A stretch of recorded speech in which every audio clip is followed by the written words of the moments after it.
بسم اللہ الرحمن الرحیم۔ السلام علیکم جی۔ آج ہم بات کریں گے اینگزائٹی اور ڈپریشن کی۔ آج کل یہ دونوں بیماریاں ہی ہیں، تو یہ بہت زیادہ عام ہو چکی ہیں۔ ہر تیسرا بندہ کہتا ہے جی کہ مجھے ڈپریشن ہو گیا ہے، اور ہے بھی۔ اور اسی طرح اینگزائٹی کا نام تو نہیں لوگ لیتے، لیکن اینگزائٹی کا بہت زیادہ لوگ ہمارے معاشرے میں شکار ہو چکے ہیں۔ بڑا کیا، چھوٹا کیا، آفیسر کیا، کلرک کیا، جناب سیاستدان کیا، اور بیوروکریٹ کیا، سارے کے سارے اینگزائٹی کا شکار ہو چکے ہیں، اور اس اینگزائٹی کی علامات ظاہر ہو رہی ہوتی ہیں، اور ان کے جو کردار ان سے پتہ لگ رہا ہوتا ہے کہ یہ لوگ اینگزائٹی کا شکار ہو چکے ہیں۔ تو آئے پہلے ہم دیکھ لیتے ہیں کہ ڈپریشن کیا ہے اور اینگزائٹی کیا ہے۔ ڈپریشن ایک ایسی بیماری ہے جس میں ڈپریشن کا شکار جو مریض ہے وہ ہمیشہ دبا دبا رہتا ہے، ڈرا ڈرا رہتا ہے، کوئی کام کرنے کو دل نہیں چاہتا۔ وہ کہتا بس میرا دل جو ہے وہ ڈوبا ہوا ہے، میرے دل میں کوئی طاقت نہیں ہے، ٹھیک ہے، اور وہ ہر چیز سے ڈر رہا ہے۔ واش روم میں جاتا ہے تو ڈرتا ہے، کمرے میں بلب بند ہو گیا، لائٹ بند ہو گئی، اندھیرا ہے تو ڈرتا ہے، ٹھیک ہے جی۔ اور قبض کا شکار رہتا ہے، گیس کا شکار رہتا ہے، تو باتیں زیادہ کرتا ہے۔ آپ نے اگر کوئی بات چھیڑ دی تو وہ بات کو ختم نہیں ہونے دے گا، اور آپ سے بے معنی سوال و جواب کرے گا۔ جی ہاں، بے معنی سوال و جواب کرتا رہے گا اور اڑا رہے گا، ٹھیک ہے۔ جسمانی طور پر رنگت میں ڈے بائی ڈے سیاہی آتی جائے گی، ٹھیک ہے۔ قبض گیس کی پہلے میں بات کر چکا ہوں۔ تو اس میں یہ جو ڈپریشن کے مریض ہیں یہ پاسٹ کی باتیں سوچ رہے ہیں، اچھا وہ 1 سال پہلے فلاں نے مجھے یہ بات کہی تھی، فلاں دوست نے یہ بات کہی تھی، فلاں رشتہ دار نے یہ بات کی تھی، اس کی ایسی تیسی۔ اچھا یہ سوچتے سوچتے کام مجھ سے ہوتا نہیں، کہتا میرے سے کام ہوتا نہیں، میں تھکا ہوا ہوں، میرا دل نہیں کرتا کام خود، لیکن بیٹھا بیٹھا یہ نیگیٹو تھنکنگ، بہت ہی منفی سوچ اس کے آئے میں، اس نے مجھے یہ کہا تھا، اچھا اس کی ایسی تیسی، اس کو میں یہ کروں گا، میں وہ کروں گا، ٹھیک ہے۔ ہو سکتا ہے بیٹھے بیٹھے اگر آپ اس کو دور بیٹھ کے واچ کریں تو وہ اکیلا بیٹھے بیٹھے تو کبھی ایسے مکہ دکھائے گا، خود آپ کو نہیں دکھائے گا، تو خود باتیں کر رہا ہوتا ہے اپنے آپ سے۔ ڈپریشن کا مریض کہ اس بندے نے مجھے یہ کہا تھا، اس کی ایسی تیسی فلاں وغیرہ وغیرہ، نیگیٹو تھنکنگ، منفی سوچ، تو پاسٹ کی زیادہ۔ تو فیوچر کی بات تو یہ اس کے بس کرتا ہی نہیں ہے۔ کوئی آپ گھر والوں نے کہہ دیا کہ بھائی یہ کام کرنا ہے، اس کے بارے میں سوچو، وہ کہتا آپ کرو یار، میرے اندر کوئی طاقت نہیں ہے، میرے اندر کوئی ہمت نہیں ہے، بس آپ کرو جو بھی کرنا، میں تو بس اب مر رہا ہوں، مجھے تو ہر وقت موت کا ڈر ہے، موت آنے والی ہے، بس میں ابھی مرا کہ ابھی مرا۔ یہ ہے ڈپریشن والے کی علامات۔ اور اس میں ڈپریشن والے کا جو مریض ہوتا ہے، اس میں نروس سسٹم، اس میں سرکولیٹری سسٹم، اس میں ڈائجسٹو سسٹم، اس میں مسکولر سسٹم، سارے کے سارے انوالو ہوتے ہیں۔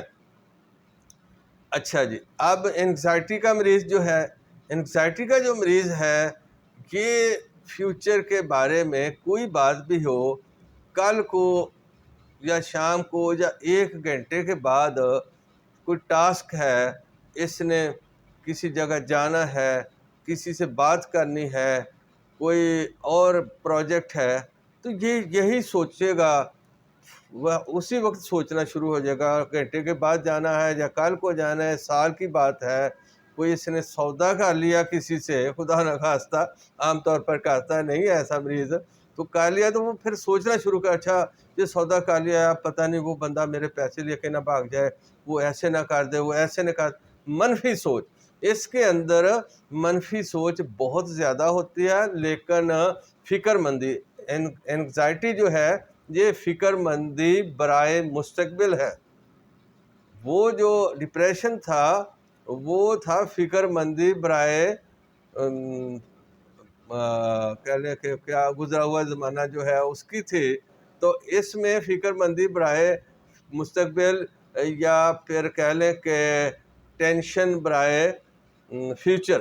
تو یہ بندہ پھر سوچتا رہتا ہے کہ اچھا وہ میں اس کے سامنے بیٹھوں گا، وہ مجھے ایسے نہ کہہ دے، وہ ایسے نہ کہہ دے، وہ یہ بات نہ کر دے، وہ بات نہ کر دے. تو یہ بات جو ہے یہ ہر وقت سوچی جاتا ہے، اور یہ سوچ سوچ کے پھر اس کو پسینہ آتا ہے. اور جب کبھی اس بندے کے جس سے ملاقات کرنی ہے، آفس میں جانا ہے، کسی سے ملنا ہے، تو وہ اس وقت ہاتھوں میں پسینہ آنا، دل کی دھڑکن کا تیز ہو جانا. اور اگر کوئی سامنے بیٹھ کے بات ہو گئی ہے، یا آپ ٹیچر نے پیپر دے دیا، ٹیسٹ دے دیا، ایسے بچے ہیں تو وہ پریشان ہوئے جاتے ہیں، ہوئے مجھے یہ نہ پوچھے، ایسے نہ ہو جائے، ایسے نہ ہو جائے. تو یہ ہوتی ہے اینگزائٹی. تو اس اینگزائٹی والے مریض جو ہیں، ان میں نروس سسٹم اور سرکولیٹری سسٹم، یعنی نظام اعصاب اور دل کا ہمارا جو نظام ہے، جو دونوں بہت زیادہ انوالو ہوتے ہیں. اور ایسے لوگ جو ہیں وہ کوئی بھی کام کرتے وقت اس میں منفی سوچ کی وجہ سے کیڑے نکالتے رہتے ہیں. بس ایسا نہ ہو جائے گا، ایسا نہ ہو جائے گا، ایسا اس نے ایسا کہہ دیا تو میں کیا کروں گا، ایسا کر دیا. اس طرح کی سوچ برائے منفی سوچ برائے مستقبل، یہ ہے انگزائٹی، فکر مندی، پریشانی فیوچر کے لیے. تو اس کا یہ جو انگزائٹی ہے، فکر مندی ہے، اس کا علاج اور ہے، اور ڈپریشن کا علاج اور ہے.